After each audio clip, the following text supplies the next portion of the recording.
যুবকের সেজদা আল্লাহর আরশ কাঁপা ওঠে। নওজোয়ান সেজদা দিলে আল্লাহ আরশ আজিম থেকে বলে, যুবক তুই আমারে সেজদা দিলি, যা ওয়াদা দিলাম হাসরের ময়দান আমি তোরে আমার আরশের ছায়া দেব। বাহ বাহ, তোরে আমি পাশে বসাবো নওজোয়ান, তুই স্টেজে বইবি,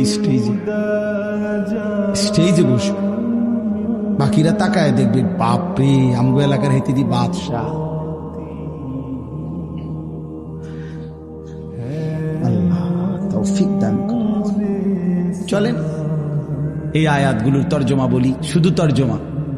আল্লাহ তাআলা বলেন, কাল্লা ইদা দুক্কাতিল আরদু দাক্কান দাক্কা। বান্দা শুনো, যত লাফালাফি ফালাফালি করো মনে রাখো তুমিও একদিন থাকবা না, পৃথিবীও একদিন থাকবে না। এই গোটা জমিন আমি আল্লাহ তাআলা চূর্ণ বিচূর্ণ করে ফেলব, সব শেষ করে ফেলবো। আসমান জমিন চন্দ্র সূর্য সব শেষ করে ফেলবো। হাসরের মাঠ কায়েম হবে। ওয়া রাব্বুক, আর তোমার রব, সমস্ত মানুষ দাঁড়িয়ে থাকবে হাসরের মাঠে। তোমার রব আল্লাহ হাসরের মাঠে আগমন করবেন।